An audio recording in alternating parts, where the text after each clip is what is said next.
Good evening, good morning, good afternoon, wherever you are, wherever you may be. Thank you for joining us tonight on another episode of A Word to Be Heard. I believe this is episode 19. And guess what?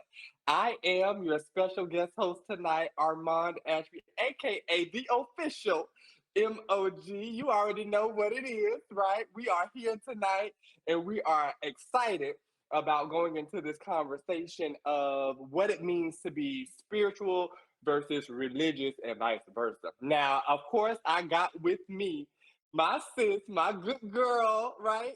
Olivia, aka Liv, right? She's here with me tonight, and she is going to help me and go further into this conversation. So before we get started, I want y'all to share this video if you can. Share it on your platform, share it on your story, and get as many people as you can in here with us because we all want to talk a little bit.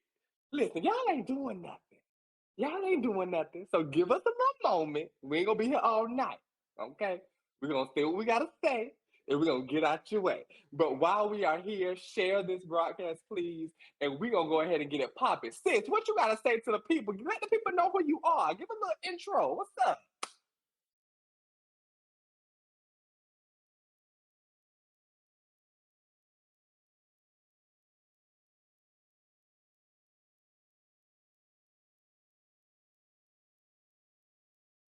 Can y'all hear me?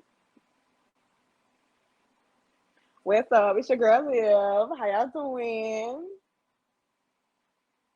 Y'all know I'm playing with it.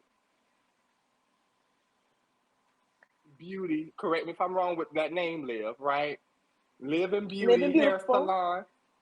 I'm sorry, Yes. Living Beautiful Hair Salon. So listen, if y'all need y'all braids done, if y'all need that wig snatched, please go see my girl, okay? Because she is the one to get you right. Now, she be booked, okay? She be booked and busy. So if you want to get in, you better get in now, right? And I also want to shout out MJI Studios because that is who is producing this podcast. And shout out to all the hands behind that. Somebody shout production. Production. Production. Cause y'all see how we looking on here, right? Oh, okay. Okay. Oh, okay. Y'all see us on the video looking all spectacular and things, right? We got production on site. Oh, okay. So, Liv, let's go because I think we're gonna be all night. Let's What's go ahead it? and But get you into this funny. conversation. Cause I'm getting excited already. Y'all, if y'all with us, grab a drink. Okay. I got options tonight. What you got, Liv? I got bread, We sweet got a tea, brisk tea. I got me and I a got my little bit. What you got? Listen, grab a snack. If you got a snack, grab your snack. Okay? I got me a good ginger ale, y'all. It's nothing in there but ginger ale. Okay? So relax. Because I know y'all finna come for me. Ginger ale. Okay? And then I got me a little ginger tea. Because that stomach was doing a little rumble in the tummy a little bit earlier. Mm. So that ginger tea gonna settle me right on in. Okay, so listen, look, my BP is on here. Shout out to Gigi. I got my comments Hey, going. Gigi. So y'all can go ahead and jump in the comments and let us know what y'all talking about. Okay, so Liv, let's go ahead and jump in. So first of all, you made a post last week. What was your post? What did your post say? It was a post. It wasn't my post, but it was a post. Mm-hmm. Just correlating along the lines of how people can be spiritual without the religious side of it and still have a relationship with God. Okay, wait, Liv, because you done added a little bit to that post now. This is back. I promise. At the bottom, it did say. Liv, It hold up. did say The have a post strong said, relationship with God. Do we hold need up, to? Liv. Do we need to? Do we need to? Go ahead. Pull it up Pull because up. Pull up I the think the post post said so he can read it out trying to explain to my parents, right? or to people. To people. Okay. Oh, and y'all, by the way, so we have production on site. Okay, we got production in the background, so production is working. Okay, He in our ear. production is going back, letting us know in the ear what we got. We got Wendy. This is like the Wendy Williams show. Okay, better.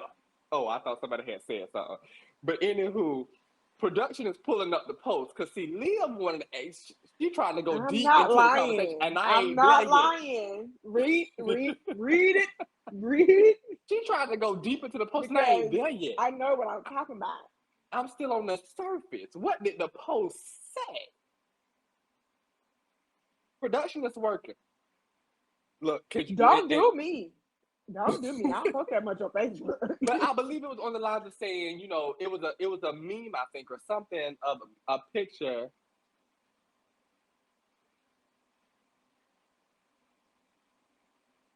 Thank you. I just said that. Stop playing What's with that? All of me. that?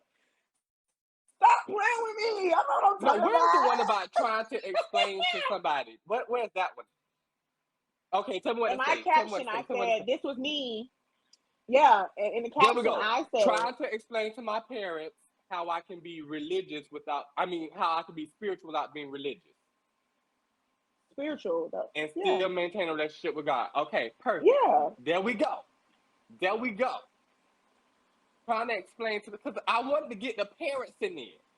I need to get the parents because I want to ask you. My first question tonight is, how did that conversation come about? Like, what was going on in the house? See, I can't say the conversation because I'm going to ruffle some feathers if I do. Not the whole thing. Now, give us the Cliff Notes version. Okay, so basically, we were just talking about how I, explain to people how I feel like I'm more spiritual than religious. Okay. And I was telling my parents, this is why I feel this way. Here are my Cliff Notes. And they were like, okay, we can understand that. And that's how that conversation came about. And then I saw that post and I was like, wow, I just talked to my parents about this. See, and I think that's kind of cool because when you start, I brought in the aspect of parents because some of us in the room grew up in church, grew Correct. up doing that whole, rhythm of things, right? Correct. So, and a lot of that was prompted by obviously our parents. So the reason why I brought in the parents because sometimes I'm pretty sure in some places, some people that identify with that whole being spiritual, not being religious, when they do have those conversations with their parents, it may not always go to a level of understanding because it kind of resorts back or it plays against the norm. The norm is I raised you, go to church, love God, and I raised you on the aspect of religion. Correct. It's just now in this new day and age where we start to change our verbiage and start to change our language, and we bring in this aspect of I'm spiritual versus I'm not religious. But growing up, what religion are you? I'm a Christian. Right. Right? That was it. So let me ask you this. How did you journey, because you have a church background, how did you journey into this enlightenment of I am spiritual, not religious? So let me say this first. I correlate spirituality for me, for all who watch it. For me, spirituality is within thyself, within my soul, within what I feel, within spiritually what I can see and what I can hear spiritually as well. Religion to me is, or religious, being religious, I feel like, and y'all might be upset when I say this, I feel like religion correlates with the church.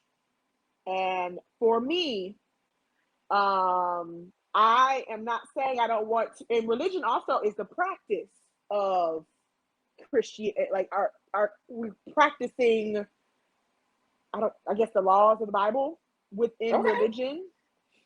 And so for me, I'm not saying that, everything the Bible say ain't true or I'm not going to abide by. That's not completely true when I say I'm on the spiritual side, but I'd rather take the antics and the politics of the church out of the way and just have that relationship with God. Which means when people like laugh and say, oh, I go to Bedside Baptist, why is that funny? I will be in my bed on somebody's Facebook Live or YouTube channel watching a sermon and get every bit of the word I need from my bed. Why do I need to be in a church house to get fed the same way, if that makes sense? Okay. That's why I say there's a difference between the two. In a way. I want so that's your difference. Okay, so I want to ask this. Well, let me rebuttal first. Let me rebuttal. Okay, go ahead. Okay, because I definitely understand where you're at with it. So basically, your experience of religion is more so on a rule base. You have to do this to be classified with us, and you're kind of drifting away from that aspect of you have to do this more so than I need to abide by what me and God have going on. It's not about what the Correct. outside does. It's about just me and him. Correct. My Okay. relationship with him. Okay. Okay. I like it. I like it. So let me ask you this, because more so my question is, what got you there? Because there was a time, right, where you were faithful in your attendance at church, and you and not and I'm talking about throughout your years of life. Like you grew Right. up in church, so you know this. Right. So there are moments and times, even in your childhood and in your adulthood, where you were faithful to a church and you were committed to going to church and being in the actual brick and mortar, the building. What shifted your perspective? Honestly, me growing up and becoming an adult, me Mm-hmm. having a clearer understanding of my surroundings and the people around me and the actual church itself and how it Mm-hmm. works and how it operates and leaders and things of that nature. Um, I think also what led me to it is just like I caught myself, and I'm a very observant person in general, whether my ears are attached to something or my eyes are going to be attached to something. I see things and I hear things from people themselves that took me also away from the church. Also, pandemic didn't help the issue either. With us not even being able to physically go to church, that just really set the cherry on top. You know what I'm saying? Um, but just even before, I was just like pulling away from a lot of the church things and going back to like growing up. There was a time where my parents, we had church at home.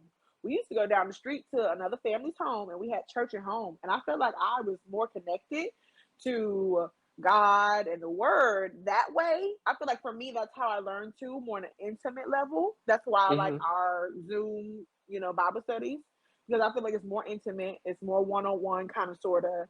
It's not so big and luxurious and nobody's, tithing offerings and all this stuff. And it's just like more so being in the presence of God instead Mm. of we're on a time schedule too. So I feel like praise breaks in a lot of churches aren't appreciated either, which I think is not cool because if God is in the midst, why are we cutting the praise break? That's another thing for me. Like, and people laugh at that. Like nowadays, like even my mom, she won't beat me up for saying this, but she had to leave one of her churches because my mom is Holy Ghost filled, saved, baptized. She Is is dipped in all the oils, is okay? So she had to leave a church because they told her, hey, we don't catch the Holy Ghost here. We don't do this here. We don't praise break or shout here.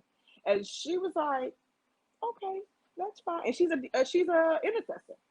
How are you gonna tell your intercessors, the people that gotta pray over your people, that they can't catch the Holy Ghost when there's a word, or if God is in the midst? Like, I don't know. That's a turn off for me. That's like a big turn off for me that I can't freely be in my realm with God without mm. somebody stopping me or saying that's not appropriate, or you know what I'm saying? Like, that just rubs me the wrong way. I don't know if I went off course, but yeah, like I like that's that kind of perspective what got actually. me. That's kind of what got me away from the church a little bit. I have been trying to find a church. Don't get me wrong. I'm not completely away from the church. I just Mm-hmm. rather go to a church that's specific in. I'm sorry. I like an organized church. I Okay. like the sermon or what you're preaching to be the scriptures that you're inputting into that sermon, the topic that you're talking about. I need to stay on topic and I need me to understand it. I'm a young girl. I'm 20. I'm grown, but I'm young. I'm still learning the Bible. I'm still understanding what all these scriptures mean and how they go correlate with each other. And also, I'm reading it on my own. But if you're gonna preach about it, don't start it off one way, go off left field, and then stay left field, and then here's the benediction. Mm-hmm. So we're not gonna go back to the notes of where it started. I need structure. I Okay. do. I need structure. Okay. That's my word for next year, structure. But yeah. And y'all, so that was a little plug because I love every year I I have challenge, and I've been doing this for probably the past 5 or 6 years, maybe even longer, where I will set a word to set the tone for my year. For the year. And it's been something that I've just been it's been really blessing me because it's almost like a resolution, but not as fickle, Yeah. right? Because when we set resolutions, a lot of times they're very just like, do you really even need to set that as a resolution? Like, it'd be stuff that really don't really matter in life. So what I tend to do is set a word, and so I believe this year my word was discipline. I had to recycle a word this year actually because it was my word last year too, but I didn't master it to the place that I felt like I should have. So I kind of brought it into this year as well. And discipline, every time I get into a certain aspect of life, I remind myself, this is your year that you are going to work towards being more disciplined. So that's a little plug. That's a little plug. Try it at your own leisure. BP said that she gonna try that. Try it and just remind yourself, No, this for is real. what I want to set myself for. That was free. Now the other nuggets that we dropped, I may start putting a little coin on it. Okay, I'm dead. I may start Yeah, the this charge. year was time management for me. Even though it was a Time struggle, management. time management was my word for this year. I'm still struggling, but But you're more conscious of what you need correct. to work towards, and I like that. So Correct. okay, so come back. So I'm coming back. you said something. You said this pandemic really didn't help because It didn't. with the pandemic we were all out of the church. Uh-huh. Well, let me not say that. Now, I ain't gonna say we were all, because child, I was still there. You're right. But for the most part, majority of the church body was out of the church. Mega churches, small churches, in between churches. Everybody was at home watching the screen, saying hallelujah in their kitchen. Okay, Yeah. so we learned this aspect that church can be done without being in a building. Now, I still want to, like you said, we're going to stay on course because we're still talking about religious versus spirituality. But so my dilemma with this wordplay is that Okay. the really, as it all has been set up, religion, spirituality, for me, they're words.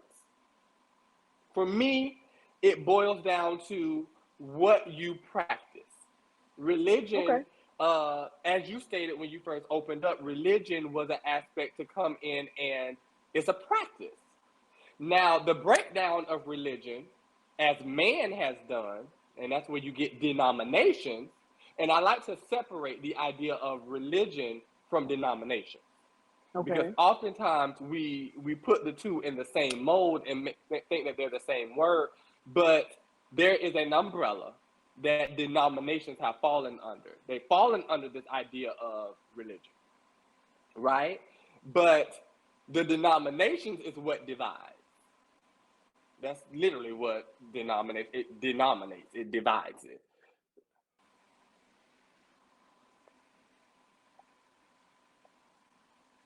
So production is in the background, y'all. Production just asked me what my definition is of religion versus my definition of spirituality.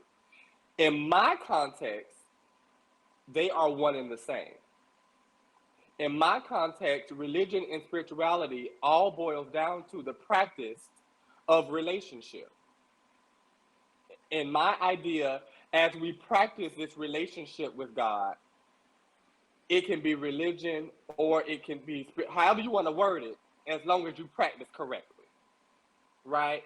So, my dilemma with this religion versus spirituality idea is in production in the background, and production is just going off right now. my idea of religion versus spirituality, my dilemma is that I feel like some people hide behind it. Can I go a little bit deeper with that? So Go the ahead. reason I'm the here reason for it. why I say that is because I feel like people use this idea of I am spiritual and not religious to not have to fall underneath the structure and the order and the discipline of religion. Okay. One thing I have to admire about religion is that growing up, because like I said, growing up, it wasn't no religion versus spirituality. I'm a Christian. This is what Christians do. Okay. And as much as we hate to abide by some of these rules, because sometimes we don't agree with all of them, what I do Right. appreciate about religion is that it creates a avenue of structure and order Okay. if you Yeah. follow it right, right? Right. If you follow it, if you interpret it right. I have to say, if it had not been for the way I was raised growing up and knowing, I grew up primitive Baptist, y'all. Okay, primitive Baptist, where you go to church first for every Sunday. You dressed up first of all. So this new age church where we would go to church with tennis shoes and stuff, honey, not at Peace Progressive Primitive Baptist Church. You wore church clothes on Sunday. Girls, you wasn't coming in there with just any and everything. You wore church clothes. You wore stockings. You did that, right? We did communion on every first Sunday. It wasn't no we gonna do it every quarter. Mm-mm. You knew first Sunday came around, you better wear your white, you better wear your All black, because right. we doing communion. It was that Yep. that's just what it was. We did devotion. We didn't do praise and worship. So it wasn't as sporadic as we how we worship now. It wasn't all sporadic like that. It was Yeah. the deacons gonna get up there, they The gonna line their responsive hymn. reading. There you Uh go. I'm gonna line this hymn, y'all gonna line it with me. I'm gonna kneel down on one knee, because I dare not Listen. get down on both knees. I'm gonna only get down on one knee. Okay? Um, is it am I spinning? I'm Listen. gonna get down on one knee and I'm gonna pray till Jesus come here. Okay, I'm gonna pray for you, your cousin, your uncle, your Listen. auntie. I'm gonna pray for everybody. Listen. Okay, Listen. and then I'm gonna get up and I'm gonna march to my seat. I grew up in the age where choirs marched in. Where Yes. at the opening of service, the choir lined Listen. up. They Okay, set it off. and the Okay. choir opened up service because the choir marched down the aisle into the choir Yeah. stand. I grew up Yeah. in the age where we scooted into the choir. Y'all not gonna really talk to me. Y'all not gonna talk to me. I grew up I in the know age what where you're we saying, scooted though. into the choir stand. Okay, and we did not turn around to face front until the choir director told us to. I grew up in Yeah. that kind of structure. I grew up, my Yeah. grandma was an usher, and my grandma did not play. You hear me when I say? I That grew door up in wasn't the coming age where the open. ushers did not play with you. You Uh-huh. chewing gum, Yeah. they coming by with a napkin and they putting it out. They ain't even gonna say Listen. nothing. Ain't nothing That's to how say. strict the ushers was back then. They didn't even have to tell you to spit out your gum. They just walked by you and put a Uh-huh. napkin in your face, and you knew to spit out that gum, Yeah. right? I grew up in the age where if you was leaving out the church, you put your finger up. I still don't know what that finger means. I still don't get it. But you put your finger Excuse up. me. And you Excuse tiptoe out the me. door. You don't just walk just however you want. You tiptoe out the door because you ain't want to make no scene. You don't just stomp. Listen, I grew up in the age where you don't walk while they reading the word. If there's prayer going on, or if there's the reading of the word going on, you don't walk. If you standing up, you stand up until they done doing what they doing. So if the pastor decided that he wanted to read the whole book of Genesis, sorry, baby, you should have wore better shoes because you're gonna be standing up for all of Genesis. That's just what that's just what I grew up in. Now we've gotten into this new day and age, and now with this whole, we're changing the face of church, right? So everything has gotten more contemporary, and we want to appease everybody. So now we have to walk on certain eggshells, and we have to change our verbiage, and we have to appeal to the spiritual because we don't want to offend with the religion.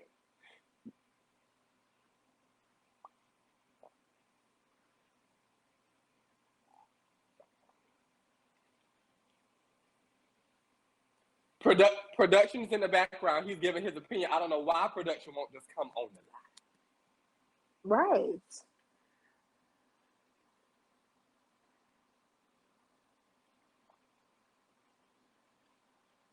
Yeah. Production gonna join Also, us so that y'all can hear his perspective as well. But go ahead, Leah. I think that's a bit of the part of the reason why I also try to identify as the more spiritual side, because churches have changed. The Mm-hmm. elements of churches have changed. Mm-hmm. Because growing up, I was with what you're saying, everything you said, the usher board, the walking in with the choir, we had drill team, we had responsive reading, we had hymn singing, all of that was what I grew up with. So when I became 18 years old, I was like, we left the church we were at, and I became 18-year-old. I'm like, I'm seeking a church that I can understand the word as well as get that same feeling of this is what I grew up with, a Baptist church. And so I went to the next Mm-hmm. church. It was one of those mega churches. And I felt like I was there more so for, because most people don't, well, I praise dance basically. And I felt like I was just there to praise dance. Like I was just there to dance. Like I didn't understand the way that preacher preached. Like it was more Mm-hmm. so, not to say, well, I guess it's based off your relationship. I felt like the way he preached was more for adults that could understand him compared to get jiggy with. I couldn't really get jiggy with his teaching. So that's another reason why I left that Mm-hmm. church when I was 18, and then kept trying to find churches after that I can still get fed like the first church I was at, but still be a part of something. I wanted to usher, I wanted to be a part of a choir, I Mm-hmm. wanted to praise, I wanted to do something to give my time to the church or to God, but I still wanted to be able to get that feeling of, I don't want to say old school, Mm-hmm. because like you But said, I get it's what you mean. contemporary, but I still yearned for that type of church. And you literally barely see that now. Like you barely see churches like that. Right. So that whole I get what you're saying because Hello. when I left Oh, there my you go. original church, my home church that I grew up in, when I went to seek another church, I did not want to leave all of my tradition. That wasn't my desire. Now, some people Right. that grow up in those levels of tradition, they like, I don't like that. I don't want a church that do any of that. And that's their business, right? Because we all have a way that we identify. So how you identify with God and how you relate to him and how you receive him is your experience to have. Now, I don't that this is one thing that I don't believe in. I don't believe in condemning anyone because they do not identify with God the way you do. Okay, I don't Okay. believe in that. And so, in some aspects of some churches, you get that where if I don't identify the way you identify, you relate that to me not knowing God. And that's not true. Just because I may Right. shout and dance, and anybody that's on here that does see me in church know I carry on bad. Okay, get me a buck in the listen. Give me a corner and a good flow to step on. I'm gonna dance. Okay, that's me. Listen. But my That's you. mother, if I can just think of my mama, you're not gonna see my mama in no aisle dancing. You're not gonna do it. You're just not gonna see it. Okay, you're just not gonna see mama doing it. And my mama loved the Lord.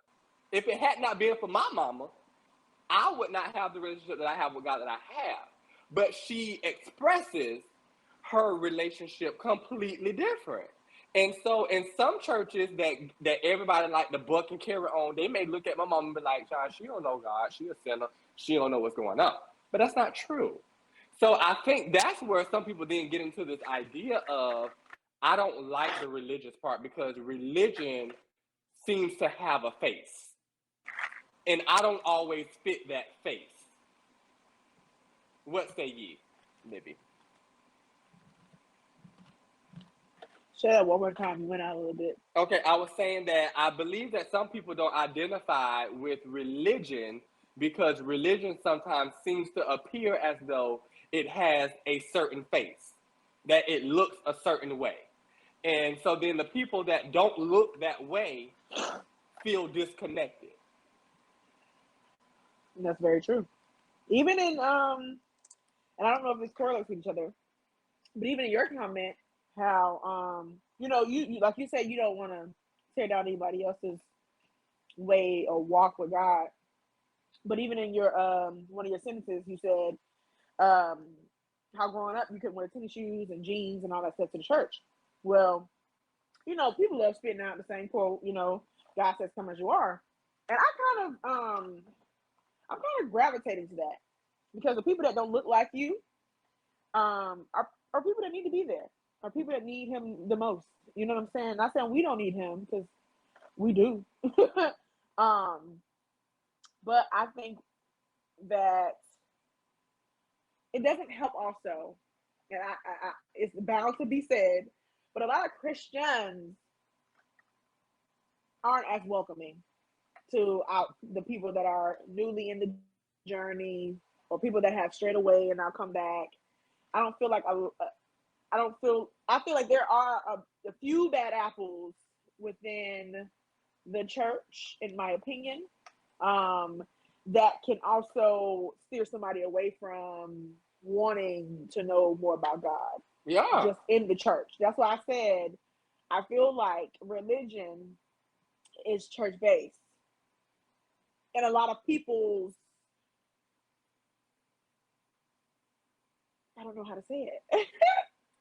and in your description, no, it's not like church based. It's probably more Bible based, in your religion, like definition. But for some people's definition of religion, it's church based because that's what we can visually see. That's what we see. That's what we intake on a weekly basis.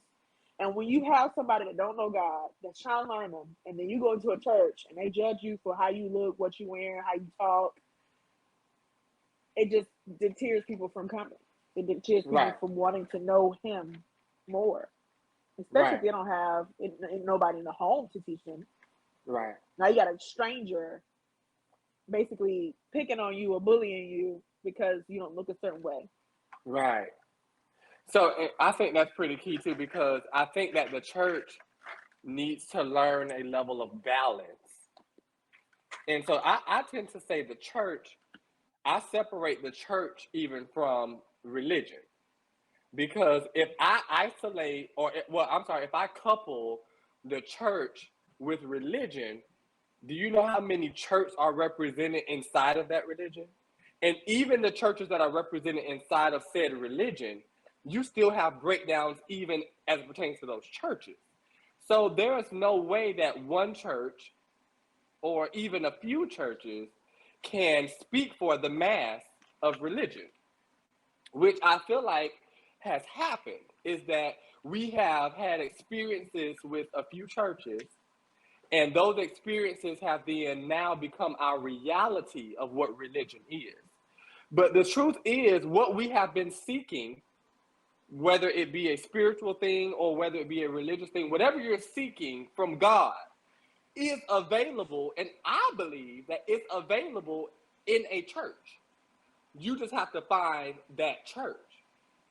Okay. Every church is not for everybody, right? And so that's why I don't believe in this whole aspect of oh, you join the church, you have to stay there. I can't I can't really get with that because what I need in this season may not be what I need in the next season. And what I need in my next season, you may not be able to offer. Now, I ain't telling you to go out and just be a little church hopper and just go wherever, just keep on hopping, hopping, hopping, hopping, hopping. I do believe that there's a landing place, right? I ain't telling you to be a church bunny, okay? I ain't telling you to hop. But what I'm saying is that we have to be so intentional. This is a good word, y'all. You have to be intentional Yeah. about your relationship. And this is another dilemma that I have with this aspect of spirituality. Because a lot Okay. of people that hide behind this idea of I'm spiritual don't are not intentional about their relationship. I'm Mm. spiritual, but I don't read my Bible. Let's be and we and so Oh. this is the thing. We're not honest with ourselves. So we go in and we feel, oh, you judging me because you don't see me in church. No, I can tell. Liv, we've had this conversation in Bible study. Yeah. It's not even that you're not in church. I see your fruit. Yeah. It's not that you're not in church, because there's a lot of people that are in church and still have rotten fruit. I'm gonna step on toes tonight. I don't really care. Right, you can sit right there in the church front row, and you can be the nastiest devil I've ever met. So I don't judge you off of your And the church word go right up attendance. your head. Your Right. church attendance don't have nothing to do with me, honey. Right. Because I mean that's whatever. But your Right. fruit, how your fruit is, how it is exemplified in your life is what really shows me. So if your fruit is showing you not reading your Bible, because ain't no way you reading your Bible and you abiding by your Bible and your relationship with God is so key, and you still acting like how you acted. Go ahead. Production want to come in the room because he I getting mean, you could have excited. been came in. He getting excited. So come on in, production. What's going on, people? How's everybody? Well, tell the people who you are, production, because for now you've been production. Right. So for the people who, right, I'm not in production anymore. I'm actually coming in front of the camera. But this is Mario, the original host of the Word to Be Heard podcast.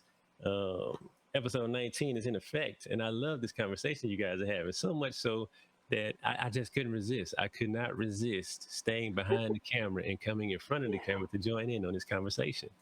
Go ahead. And one thing I really enjoy and wanted to, I guess, add to and slightly rebuttal to what Armand was saying in regards to the fruit that's being produced. I can't blame that on people who are spiritual, because like you said, the fruit that same type of fruit is being produced within the church. I think that's more of a lack of leadership. I think that's more, and I think that's why a lot of people strayed away from the church. And it has nothing to do with that spiritual. People aren't leaving the church because they're becoming more spiritual. You know, let's not say that's really what it is, because I don't want to hide behind that reasoning, because that's not true. Okay. One reason I would say why a lot of people have decided to left the church and are continuing to leave the church is because what Armand talked about is that rotten fruit that's being produced inside of the church from those poisonous roots, i.e. the leaders within that church. You know, like Olivia said, if you don't look a certain way, if you don't act a certain way, if you don't conform to certain things, we're going to ostracize you. We're going to make you feel as if you're no longer welcome within this church, even though we continuously say the doors to the church are always open. So, you know, I'm not going to blame quote unquote spirituality for that, because, you know, becoming one with self is what I consider being spiritual. Because they always say, if you're looking for God, look within. You know, if you're looking for peace, look within. If you're looking for love, look within. Everything starts within. It's only once you become one with yourself within can you then go out and produce that type of, you know, ripened fruit, the fruit, that type of, you know, things that naturally people will gravitate to, because they can see, as Armand alluded to, your work. You know, but let me, if I can, I wanna talk about the within yourself thing, because I want to make sure, and this is from my perspective, I want to make sure that people don't get this mixed up. Because when you deal with the aspect of religion, spirituality, or all of that, what we believe in our faith is it's not necessarily about becoming one with just self, but becoming one with the God within self. Because if we isolate him outside of that conversation, right? If you isolate him outside of that, then you become lustful of your own desires. So I want to make sure that people are clear that it's not necessarily just about you, because our relationship with God shows us that if we actually yearn after him, we learn about us. I say this often. If I want to learn about the creation and I'm the creation, I then solicit the creator. Right? So if I want to learn more about me, I talk to the man that created me. But you have to believe that. You have to believe that God created me. But then also, if you journey deeper into it, you can't just believe a part of what he said. But you have to believe all of what he said. So what are your thoughts on that? But that comes from that relationship too. Of believing all of what he says comes from one, obedience and real discipline, and then two, Oh Lord, I lost my thought. Lord Jesus, I feel like like you it was just doing comes Well, back something. to I'm that gonna step into relationship with him. Like, it. in order for you to like really believe what he's saying, it comes from you and him on one accord together. All right, now. Mario said he wanted to jump in.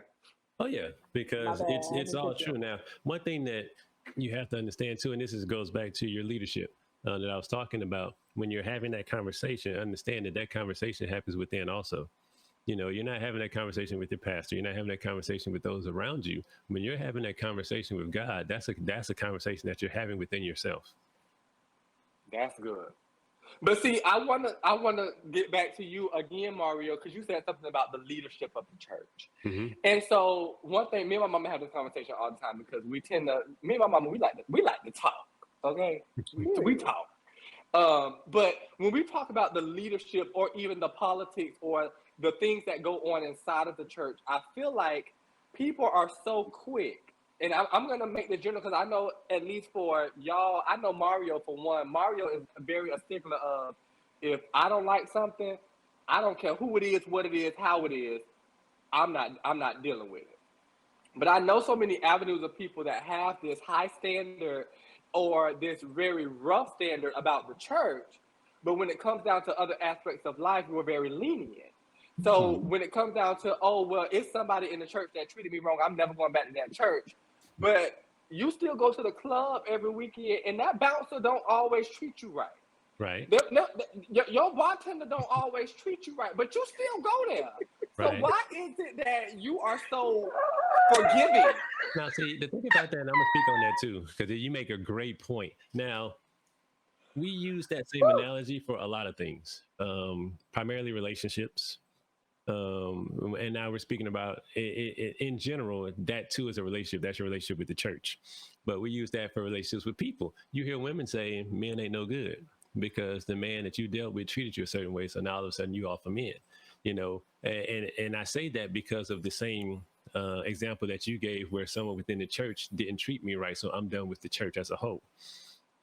We as humans, we have a tendency to do that. Now, I lay that back. For one, is a lack of wanting to be held accountable because somebody who done you wrong may actually be holding you accountable for something that you did wrong. So Talk it's your not talk. necessarily a situation where they did you wrong. Let's talk about what the wrong that was done. And one thing I talk about when I'm talking to those around me, those in my inner circle, is the fact of how you perceived the Ooh, wrong in which they quote unquote did you, because it That's could true. just be your perception is off. You could just be That's true. taking that in a negative way and it wasn't intended to be that way. So let's talk your talk. when people decide they're going to leave the church, let's make sure we fully evaluate the reason why. I hear my old pastor, Dr. Mark Jones. I love that man. He's a great mentor, a great counselor to me. um, he used to tell me all the time, people leave the church because you may have hurt their feelings. Well, in hurting your feelings, did you tell them the truth? Mm, You see what I'm saying? If I told you the truth and it hurt your feelings, you need to do a self-evaluation to find out why the truth is hurting your feelings. You know what I'm saying? So and that's it. That's what it there's a boils down to. yeah, there's a lot of context. There's a lot of little caveats, a lot of nuances, that can determine the reason why somebody decided to do something. And like you tell me all the time, Armand, and I'm pointing my finger because this is something you tell me all the time. What I We said. have to we have to deal with the specifics on the individual level. We can't just give a general statement, like a blanket statement, because everybody doesn't fit into that blanket statement. So I use that same, and if you haven't noticed, I pay attention. You do. I take direction very well from all those around me, You do. because I'm still learning as well as teaching. So um, one thing that people have to understand, and people have to really, really, really, really start paying attention to, which is why it goes all the way back. And I know I'm all over the place because my mind is in 15 areas at one time. But this is why it goes back to dealing with self, dealing with the person within. That's what, going back from where I first started when I said, becoming one with you. Understanding who you are, understanding what your triggers are. It wasn't leaving God out of the equation, because of course, in order to discover yourself, God is going to take you through that process anyway. That's a journey that you're going to have to go on based on God's direction, and it's through hurt that we learn, unfortunately. You know what I'm saying? A lot of us, Right. you can tell us how hot it is, but until we touch it, we don't believe that it's hot. You're So right. yeah, so again, me, and I know I asked you before to give your definition of spiritual versus religious. For me, I'm gonna give you guys what my definition is. For Please. me, being spiritual is having that oneness, is Mm. being, understanding who you are, knowing what your triggers are, being able to kind of circle back, and I would say self accountability, but at the same time, being able to circle back and ask yourself the question, why was I offended? Why did I respond that way? Why, is this or certain things, getting to me? Because when you start asking yourself those questions, you'd be amazed at how easy it is for you to just not let things bother you anymore, because you truly have become one with yourself. To me, that's the relationship. That's how you strengthen your relationship with God, because you're constantly having those questions, and God is going to give you that answer. Right. You're not going to just give yourself that answer. And again, there's a lot of other questions that I ask myself on a daily basis, in addition to just those. But speaking in general, when you start asking those accountability questions to yourself, you're going to give yourself that answer, because you have no choice but to give yourself that answer. And what you're going to do, you're going to get mad and stop talking to yourself? You can stop talking to the person at church who pissed you off. You can stop talking to your mom who said something that you didn't like, but are you going to get mad at yourself? Now that's my definition of spirituality. I tell, again, the people who are close to me in my circle, being able to sit in absolute silence with no distractions, no music, no TV going. Some people, they got to have something going on in the background in order for them to function properly. You're not one with yourself. You're not in control of your thoughts. Being able to sit in absolute silence, being able to think, have conversations in your head without saying a word, because now you're talking to God. That's when you really are truly connected. Well, can I come back to that? Yeah, go ahead. I'm gonna Because give you my definition of religion too, because I was stuck on spiritualness. I haven't given you my definition of religion, religious here. But go ahead. but Go I ahead. like this idea that you bring up of spiritual, because it's expanding my thoughts even more. But here's another dilemma that Mhm. I have with this concept of being spiritual and not religious. Because one, I don't think we always identify that there are multiple spirits. So yeah, you That's can true. be spiritual. But my dilemma comes in that, well, what spirit are you identifying with? Well, here we go. Now, see, those spirits aren't within. God is within. Those other spirits exist out in the world. They don't exist within you. And they attach itself Exactly. Well, if you unless you don't. invited They, it. they, they have to Correct. influence you. They have to Correct. influence you. But the ultimate choice is But that's still not the spirits yours. we talk about, no man of God. We Right, don't, right. we don't want to, we But ain't but see, talking this, about but those this is what spirits. I'm I know saying, exactly because what you're talking Yeah. about. I you get what guys you're have a saying. perspective. I You love what guys you're have saying there. a very mature perspective, and this is why I Mhm. think this conversation is so good. Because on one line of this conversation, you have you two who are influenced spiritually by the Creator, God, our Creator. But Mhm. then you have some others who identify with this aspect of being spiritual that don't identify with Him. Well, So see, then, for me, they're not I'm asking still those qualifying identifying with God. questions. Remember those questions that I asked about coming back and holding yourself accountable? They're not asking mhm, those qualifying questions in order to truly identify. If you're holding yourself accountable for your actions, and you're asking yourself those questions related to your actions, if you're getting the answers that are telling you to act out, oh, that person needs to be cussed out, or you're right, I need to go do that. That's, everyone knows we're not dumb. You know what I'm I saying? don't think that. I don't think that. I don't think everyone knows, because I truly believe that some people that believe in this idea of you got what you deserve. I do believe that there are Ooh. people out here that Well, see, says if getting I what you cussed you deserve out, you versus got giving that. you what you deserve, there's a difference there. Getting what you deserve is karma. That I don't have to do anything to you for you to get what you deserve. There's a difference there. You know what I'm saying? I believe that. Yeah, if I'm giving you what you deserve, that's not what we're supposed to be doing. To me, that's not of God. but that's your knowledge. Yeah. But Right. my thing Right. is, some people don't have that matured enlightenment. Some people truly believe because they are being influenced by another spirit. So Keyword when you're being influence. Yeah. influenced by that spirit, what we perceive as wrong, you perceive as right. And if we go deep into Bible now, I'm not gonna preach tonight. Okay.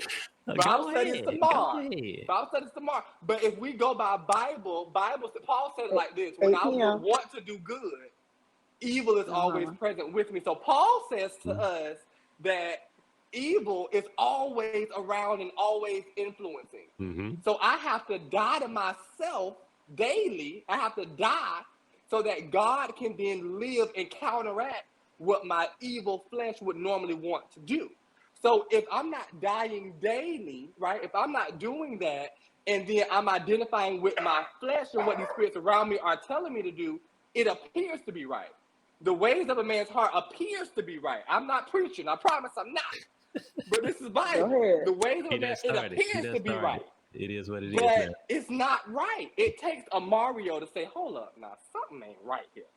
It takes a Libby to say, hold on now, I know I may not be all of what the church be doing, but I know God don't want me doing this. But then you have some Correct. other folk that's like, this is exactly what I need to do. This is what I'm supposed to be doing because this is what's right. And then we look like, do you really think that's right? And they're Right. acting off emotions. They that voice because cartoons has taught us that we have the two little people that stand on your shoulders, and they're called Right. your conscience. Cartoons have taught us about your conscience, and you have that voice that's always going to tell you the right thing to do, and then you have that emotional voice that's going to tell you the emotional thing to do. Mm. You see what I'm saying? They know the right thing to do.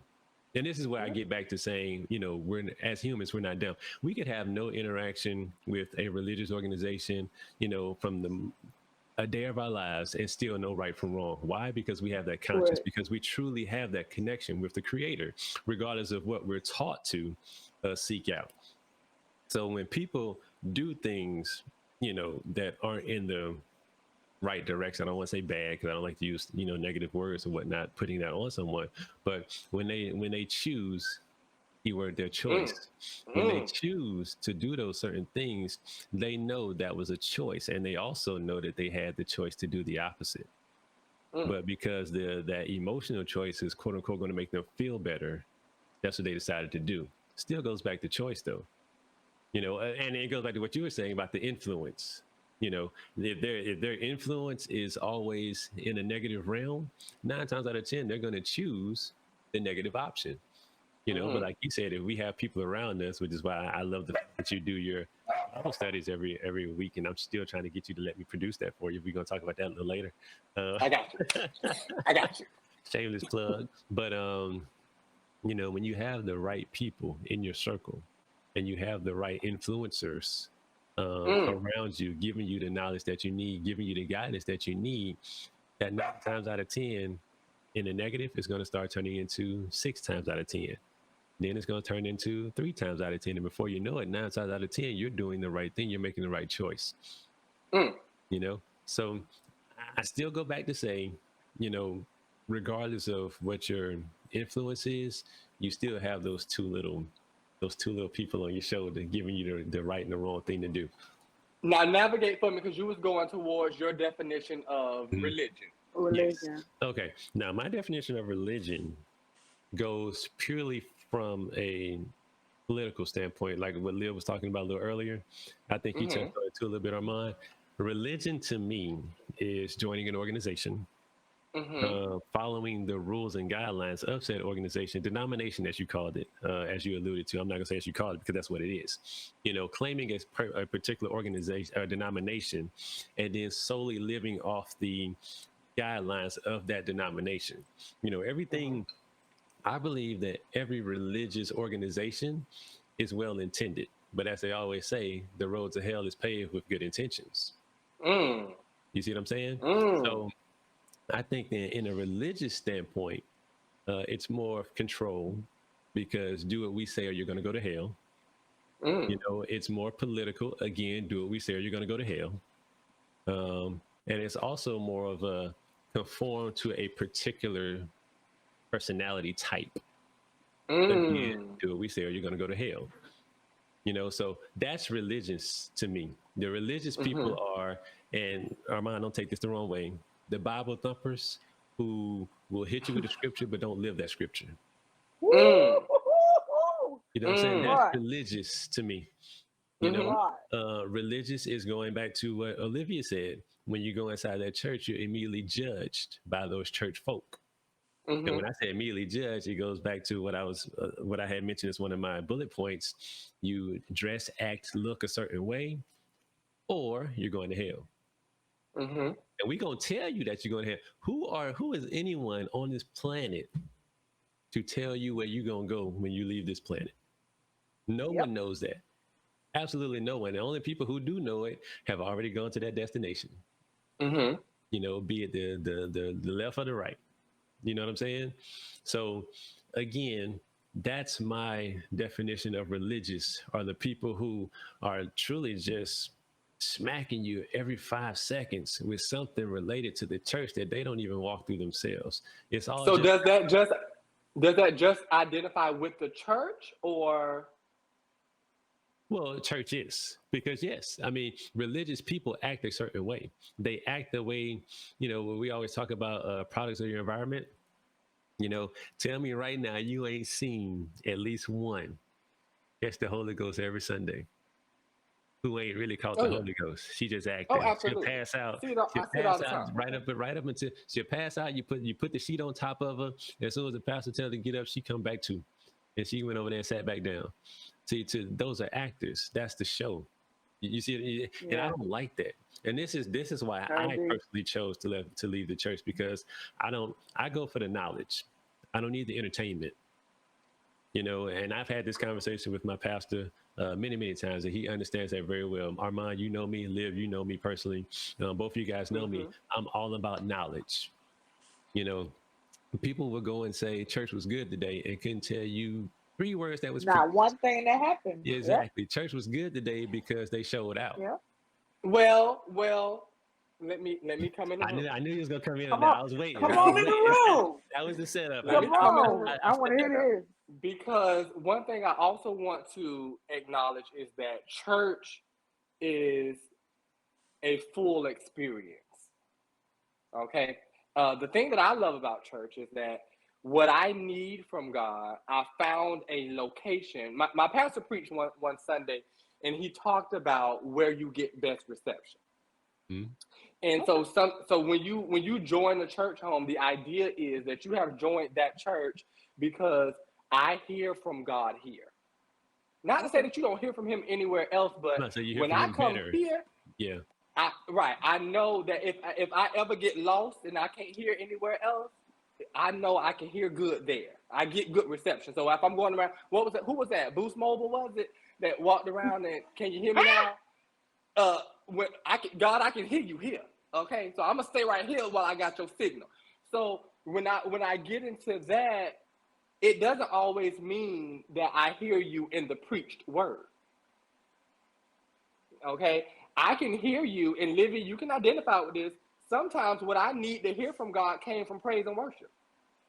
That's true. Sometimes what I need to hear from God came in the praise break. Watch this, because God does not just speak to the vessels that's standing on that stage.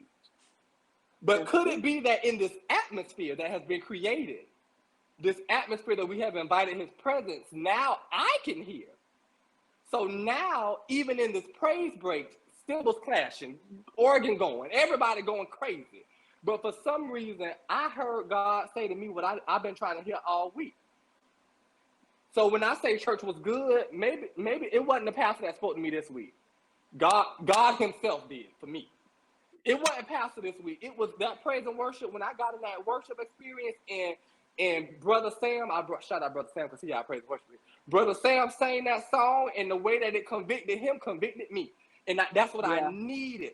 So yeah, it could be that I left church, and I can't tell you what Pastor preached, child, because he preached good, but that's not what I needed right then. But I can tell you this, that praise and worship had me foaming at the mouth. I was at the altar face down. I can accept that. I'll accept that. And the thing about it, and the key word there is that's what you needed. You know what I'm saying? For me, Yeah. when the I need quiet. I need to be able to, you know, my peace. Oh, I love that. All right, You know, granddaddy. yeah, right. I love that. I for me, I'm closest to God when I'm at peace. When I'm closest to Mm, peace, that's when mm, I'm closest to God, and that's when I can have the best conversation. That's when I can mm. really open up. That's when because it's yeah, like I said before, it's just me and God. Ain't nobody else. Ain't no other influences. That registered with Livy. Livy pointing. Yeah, cause I got a question for you now, Armand. He just said his register when he's around peace. Mine registers when I'm surrounded with love and happiness. Where do yours surround Oh when my you goodness. with God? So God meets me in so many different avenues. It depends on what season I'm in. Mm, Because Okay. I can hear God in the shout, but I can hear him in the shower. You know, Okay. actually, mm, to be honest, though, as it pertains to my growth and development, I get the most word and downloads from God in the shower, and I tell y'all that all the time on our mm. Zoom meeting. Just my shower time is really my me and God time, and I kind of Nice. picked that up from my mom Mm, because my mom growing up, and I don't even know if she knows this, but there would be times where my mom was in the shower and I could hear her praying. mm, I could hear Um, her interceding for us. So it kind of it created once again an atmosphere. So then when I went to the shower, okay, well, it jumped she out to already done you. invited God up in here. I might as well get with him while he Yeah. here. mm, You know, Yeah. and I just carry that on to my life. But I also can identify with the small gatherings. I can identify with the big gatherings. What mm. I've matured to a place, and not to say that anybody that doesn't look at this is not mature, but I have my mentality has shifted. Let me say that shifted to a place to where the way I identify with God is kind of similar to what Mario said. I have to then just reach in. Mm-hmm. And when I learn to reach in, whether I'm amongst the multitudes or whether I'm Yep. in the solitude of me, I can still reach him Right. because I am a part of him. Mm-hmm. Right. And that's how I am. Like I said, that's when I'm my closest to God. That's when it's just me and God. And I think, going into the shower, a lot of people tell me that, and you hear a lot of people, I listen to successful people all the time, and the dog agrees, by the way. Um, You be agreeing. um, they're their most creative when they're using the bathroom. Why? Because there's nothing else there. There's no distractions. So I feel like with you in the shower, I don't know if you have your music going or whatnot, or with your mom, if she's Oh, praying, I do. you know, it's because there's nothing else there. It's truly just a confined space with you and your thoughts and God. That's it. You know what I'm saying? Like nothing else matters. Right now, it's kind of like when we go skating. When people Yeah. say when you're on the floor, nothing else matters, none of your worries, none of that. You leave it all on the wood. When you're in a space, and I call it peace. It doesn't matter where it Yeah. is. I love my Yeah. peace. When I'm in a place of peace, nothing else matters. Nothing can bother me. Because I'm in my peaceful place. So I think that's kind of your shower time. You know what I'm And saying? see, and Bible would say it like this. So in Mm-hmm. Isaiah, in one of my favorite scriptures, and this year it has been my mantra because my year has shifted this year, right? A lot of things shifted in my Mm-hmm. life this year. So peace, when you talk about peace, I mean, people be shouting over cars and limos and carrying on. I'm shouting over peace, okay? Because Right. it be Yeah. so much going on. I Right. have a friend, Kim Jenkins. She when she do her lives on Instagram, she say it's a lot going on and it ain't gonna stop. It really is a lot going on. Mm-hmm. So when you talk about peace, Bible says it like this: if you keep your mind stayed on me, and this is God saying, keep your mind stayed on God, He will keep you in perfect peace. He Right. said, not Yeah. even this peace that come and goes, but he says, I'll make it perfect if you keep your mind on me. So that's why I said if I'm amongst the multitude and I'm amongst chaos, I can transition my mind to be on him. And when I Mm-hmm. put my mind on him, everything around me, y'all could be breaking glasses and Right. It's carrying on. irrelevant. Yeah. My mind is on him. And he Yeah. promised me, he said that if I did that, he would keep me in perfect peace. So people on the live, I told you I wasn't going to preach tonight. Renisha said, peace is a beautiful thing. This is what you learn. This is what you yearn for. Yeah. If you yearn for anything, Mario said his peace. Listen, you can mess up a lot of things in my life because I can fix those things, but please You're don't right. mess up my peace. And a lot of people are going through in life peace comes from because they self. don't have no peace. Can't Yeah. They find haven't no found peace. it. Yeah, they haven't Can't found find it. it. They You haven't go found it. home. I think I said on our Bible study not too long ago, it's a terrible thing to walk into your house and not be able have to find peace. peace. Yeah. Yes. Yeah. Not Honey, have put me in the grave if that's the case. But don't send Yeah. me home and tell me I can't have peace here. But Right. what we have to learn to do is when we invite the Creator and when we invite Him to be our peace, He'll create. Now we have a question. It says, "How do you keep your mind on God?" I'm gonna let y'all go first. How Oh, do I keep okay. my mind Good. on God? Woo. I'm gonna let Good Leah question. take this one. I'm gonna jump in a second with my buddy. Me and my buddy, we gonna listen in right now. I got my buddy with me. Go ahead, Leah. I'm dead. I go back to the word of intentional. Being Ooh. intentional. I have the intentions of waking up, having those 30 minutes with God, having that hour with God. I have that intention of my car ride. See, shower is for y'all, but that car ride to go to A to Z, that's my intention with God. That's my prayer of, Lord, encamp your angels around me in this car, God. Encamp your angels around my parents in their cars. I pray for everybody and myself while I'm in that car, as well as talk to God about what I want my week to look like, what I want my month to look like. Lord, give me discernment or give me wisdom or input something in me that can help me become a better Olivia. So I feel like that specific question for me comes back to your intentions and your goal of that relationship with him. All right. Let me tell you about. Hold on. Let me scroll back up. I want to make sure I get this correct. Renisha, she started typing in the chat. How do you keep Renisha giving us She giving. She giving right? us I good know stuff. Renisha's level of engagement is perfect. It's a beautiful thing. She's Keep on giving us going. good stuff. Yes. So, how do I keep my mind on God? That's easy. It's because of the fact that I have got to the point mentally where God is a part of everything I do. So when I'm doing something, I'm doing it again, asking those qualifying questions. Well, who am I asking those qualifying questions to? I'm asking those questions to God. No question, without fail, without worry. Which is why Armand knows this. He works with me on a daily basis. Not much bothers me.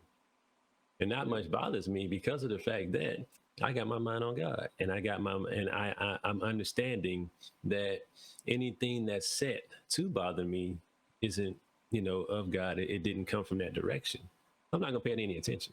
Now, of course, we're all people. We weren't designed to be perfect. We weren't meant to be perfect. But I do say I was designed perfectly the way that God intended me to be. Now, that's my little caveat to that. But I do have my moments. Keyword there is moment where I'm not always in the best mood, always in the best mindset.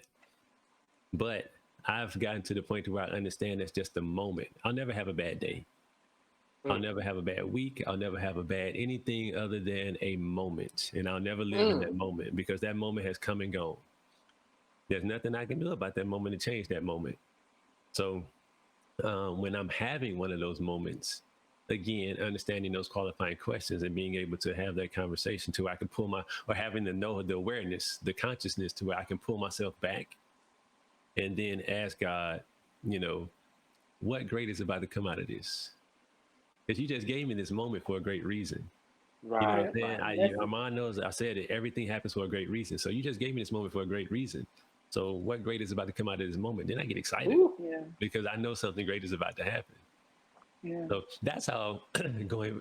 You guys know I'm long-winded, so I'm sorry, but that's how I keep my mind on God. That's how I always keep my mind on God to answer Renisha's question. No, that was Sean Preston's question. Sean Oh, I thought Preston. Renisha had asked that. I'm sorry, my bad, Sean. Rainisha answered it. She Oh, said, I'm "Get to sorry. know I'm him, sorry. learn You his know what, ways." Miss? I was so used to Renisha adding in all the engagement, and I didn't even read the name. I just Yeah, naturally figured it was Renisha. yeah. And shout out to everybody that's watching. Once again, if you feel Yeah. free to share this with anybody that you want to share it with. Shout out to everybody that's watching. My brother Deswick came in the room. He said, "Grace and peace. God bless you." Mm. Even though he get on my nerves sometimes, right?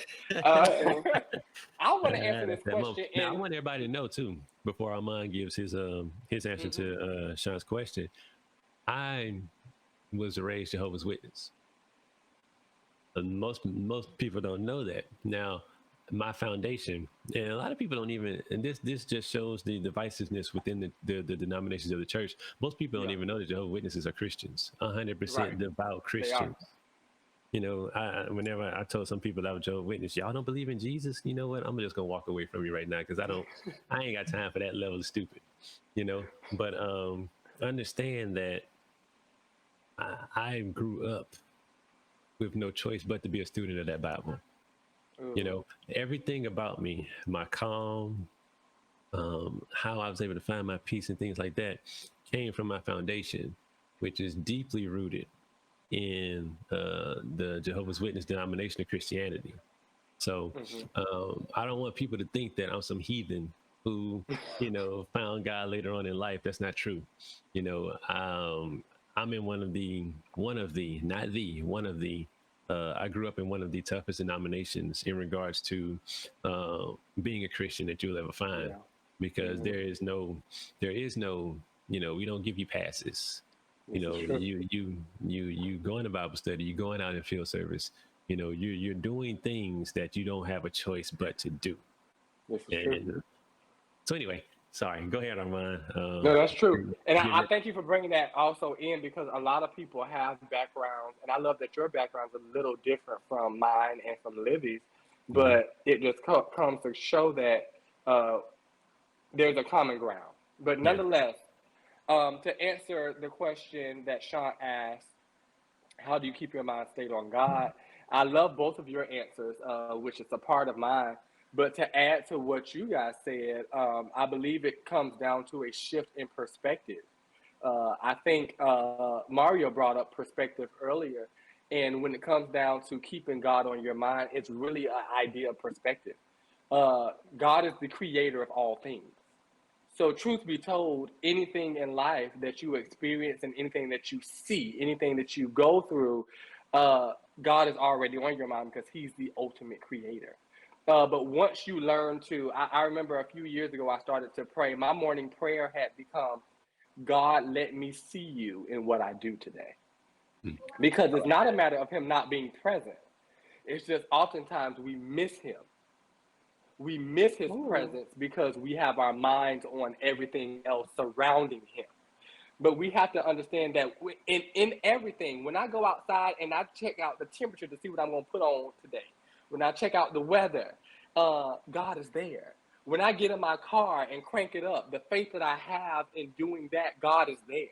When I'm listening to my music, when I'm the way I move, when I breathe, every inhale and every exhale, God is in it. But what we have to Yeah. do is zone our eyes. And I had to pray about that, because even as a person growing up in church, and some people have this testimony that I grew up in church, left church, came back to church. That's not my story. God bless you, that's yours. That's not my story. My story has been, I gave my life to Christ at the age of 3, and I have walked with God and walked in the. I've just been here walking this way those years, and I praise God for that, because not many people have that story. But in that same light, I had to learn in my adult age that, wow, God is really the creator. I know we have these people that invent stuff, and God bless them, but God gave it to them to invent. So even as I sit in this chair, God is here.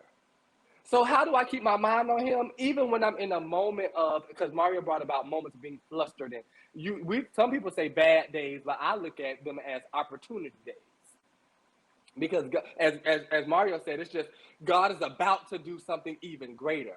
But even the quote unquote bad is great, Because if I bring in my Bible, I said I wasn't going to preach. Look, if I bring in my Bible, it says that all things work together for my good. How is that possible? How can even the things that don't feel good work for my good? Because the creator of it is good.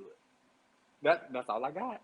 Because if I go any further, we're gonna be in Romans. Well, somebody gonna put in the comments. Take your time. Take your we time. we we're gonna be in Romans if I keep on going. But Yeah. understand that he's there, and Mm, sometimes we miss him.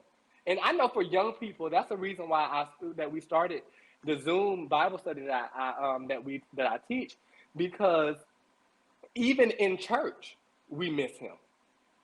Even when we walk into the building and all of these things are going on, and pastors going forth, and praise and worship is going forth, all of these things are happening. You would not believe how many people walk into that building and, as Mario said, miss him.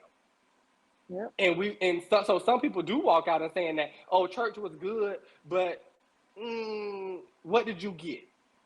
Yeah. Now, if you got something, God bless you. But if you walked in and you didn't leave out with anything, I'm now questioning not even the church, but you. Because your perspective as you walk in should be, I have to see him. And I won't leave until I see you. But so how do I see you? My eyes are open. There's a song that we sing, and it says, Holy Spirit, you are welcome here. Come flood this place, fill this atmosphere. Your glory, God, is what my heart longs for, to be overcome by your glory, Lord. And then at the end it says, let us become more aware of your presence. Right? Of your presence. Yeah. Let us become more aware. Because it's not that your presence is not here. If you're the God of our creation, you created this world. You think he gonna create this world and leave us here by ourselves? Nah, he's like, I'm finna see what y'all finna do with this world. Okay, I created it for y'all to live in abundance and live how I intended for y'all to live. But I'm gonna sit back and I'm gonna hover and I'm gonna watch to see what y'all do with it. But I'm still here. and that's one Okay, thing I'm that done. I'm about to say. Look, I'm about to fade into the background because I got some other stuff I need to do in the back end from a I'm done. production standpoint. But one thing I want to mention too, in basically based off what you just said, is when you said God is just kind of gonna watch what you do. You know, someone asked me, because I'm a computer engineer, and someone asked me about artificial intelligence becoming smarter than humans. You know, they call it the singularity, which is Mm-hmm. basically the point to where computers have truly become smarter than humans. And they're like, well, what's going to happen? A lot of people think that this is going to be the moment where humanity gets wiped out, you know, so on and so forth. It's not true. Think of it from this standpoint, and I'm circling back to your comment, Armand. Mm-hmm. Um, think of it as ants. Yeah, we all know ants exist on this planet, insects for that matter. We all know they exist on this planet. But as humans, we've evolved we're created and we've evolved into a higher species to where we don't worry about the day-to-day activities of the ants. We don't worry about the day-to-day activities of the insects. Same scenario will go with the artificial intelligence. We're as humans. Before I get into artificial intelligence, then I'm gonna take that up to God.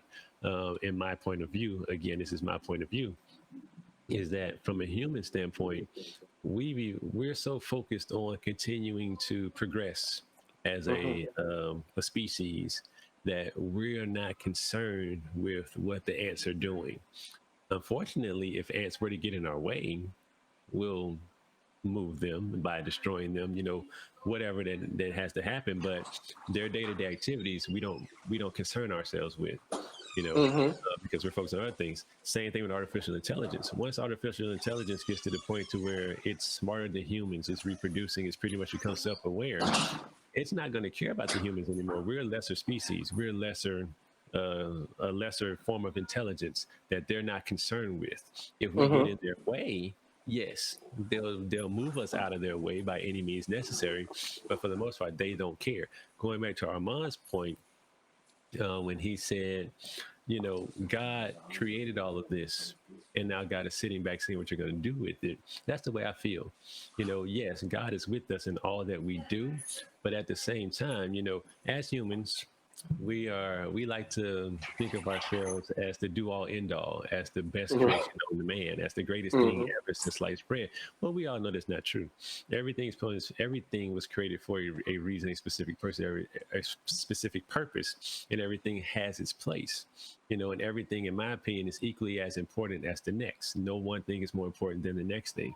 So I feel like when God set all this into motion, of course, we have that piece of God within us. We have that part of God within us. God will always be within us. But at the same time, what they say, faith without works is dead.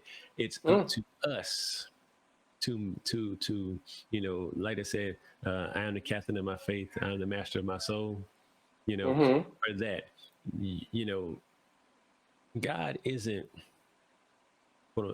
in my opinion, and again, I have to make sure I preface that with everything I say. In my opinion, you know, God isn't every single decision, every single choice. God isn't making that for you. It's up to you. God is with you to a certain extent. But again, going back to my example of the higher life form, the higher level of intelligence isn't Mhm. concerned with the things beneath because that higher level of intelligence is continuing to progress. It's focused. I created that. Great. If that needs my help, I'm definitely going to step in and give it my help. But at the same time, the same way we're not worried about what the ants are doing every day, Right. that's kind of where I'm going with that. I know it may ruffle some feathers and step on toes. That's not what I'm meaning by it. What I'm saying is have the mindset, have the know-how to understand that you are in control to a certain degree of your life. Mhm. You know what I'm saying? That's where I was going with that. I it came to my head, and I'm finna fade into the background. I'm actually gonna get back over your live when you said that. God is just kind of sitting back, seeing what you're doing. Yeah. You know, I agree with that. I agree with that 100% because of that reason. And I think too deep. I go too far down rabbit holes, but that's what we're supposed to do. We're supposed to be Yeah. able. That's another thing I didn't like about the church. You couldn't ask questions. The truth love Mm. questions. The truth answers. The truth welcomes questions. Right. We were always told, well, you're questioning God. I'm not questioning God. I just have a question. We were always taught that God is not the author of confusion. So I'm confused about something. Make it make sense to me. Make it plain. Yeah. Right. And again, the truth will never get mad at a question. The truth loves a question because it gets the opportunity to show you how true it really is. The only thing that gets mad at questions are lies, in Right. my Ooh. opinion. If you get annoyed with questions, it's because you probably didn't tell all of the truth. If people are starting to Right. break it down and they're getting to the Mhm. root of it, and now you got to actually tell the whole truth based on the questions that they're asking. And I think a lot of the annoyance with question is that because we are human and Mm-hmm. because we don't know it all. And I think that's something that the church Mm-hmm. specifically has to embrace. T.D. Jakes preached a sermon, one of And I'm my gonna favorite leave. I'm ones. gonna let y'all have it. Okay, I'm gonna let you. If I need to jump back in, I promise you I will. But for right now, I'm gonna let y'all have it. all right. All right. He preached a sermon and it was called The Art of Not Knowing. And oh, it blessed me so good because it reminded me that Armand, you don't have to have all the answers. And I think the Mm-hmm. church need to realize that too. Like we don't have to have all the answers. So when people come in and there may be a question that's asked that we don't know the answer to, but it should be a opportunity point, a vantage point to say, let's go find that answer. And how do we find it? That means that I spend more time with you, God, to understand more of you. But I think because we want to be the source of knowledge as opposed to referencing the source. So Mm-hmm. we're about to wrap this whole thing up because we've been talking real good. Maybe we need a part 2. I don't know. Maybe we'll have to come back with some more. But to wrap this up, Livy, I want to come back to you and I want to ask you, what would you say to those out? What are the caveats or what are the disadvantages, if you will, of this language of being spiritual versus being religious? Ask that one more time. Yeah. What are I want to say the disadvantages of identifying with this idea of being spiritual versus being religious? Just being misunderstood. Mm-hmm. Um, the disadvantages of people trying to. I guess even on either end, just being put in a bubble or categorized as a certain thing instead of just having like that just pure relationship with God. Um, but I still just hone to the word misunderstood. Because even Mm-hmm. when I posted it, a lot of people was like, "What say ye? What? Huh?"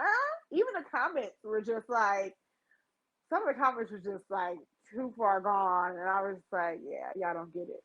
Like some people wouldn't get it. I as soon as I read it, I was like, "Wow, I thought it was just me."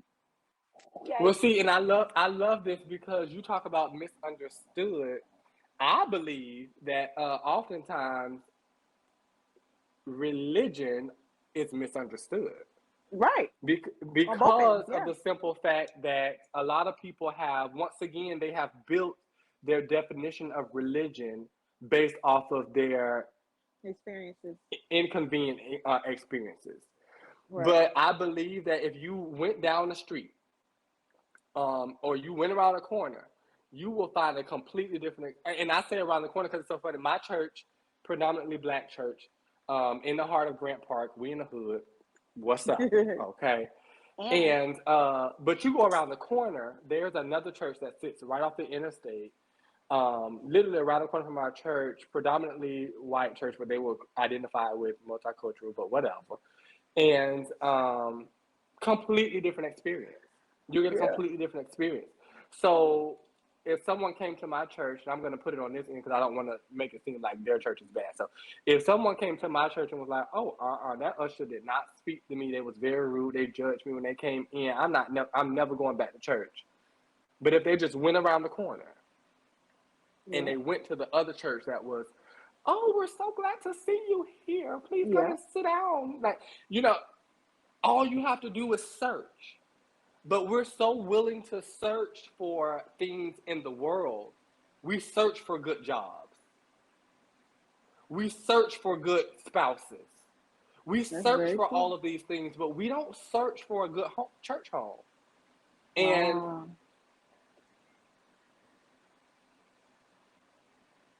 we're wrapping it But up maybe. right now. They can't, y'all can't hear production, but I can hear him. He asking how much. We're wrapping it up right now. So he back at production. But I want to say, as we wrap this up, however you identify, right? Right. Me personally, I don't like labels, honey. I love God. Label me Yeah. that. Label me somebody that love God. Okay, but don't make me religious. Don't make me spiritual. Don't make me nobody but a person that love God. Okay, That's real. so however you identify, I would encourage you to really search and get that relationship with what it is that you believe. Now, I'm gonna say what it is that you believe. I believe in God. That's what my heart's posture is. But there may be somebody on here that doesn't.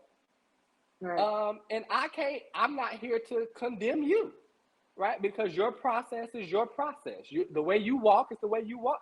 My prayer is that you would find uh, God and his beauty and his holiness, and that you will eventually come into the knowledge of him. But as it pertains to this moment right now where you are, I would encourage everybody to search deeper into where you are.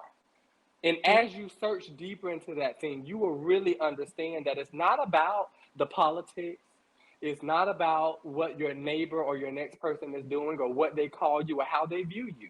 But ultimately, the thing at hand is always going to be you and your soul salvation. So that's what the topic. Livy, thank you so much for joining me tonight. Thank This was a you. good discussion. So this was, of course, y'all, this was a word to be heard episode. So y'all follow this page. If you are on Facebook, there is a page. Go ahead, like the page, follow, because there is more to come from this. We shout out production that came in and sat with us for a little while, Mario.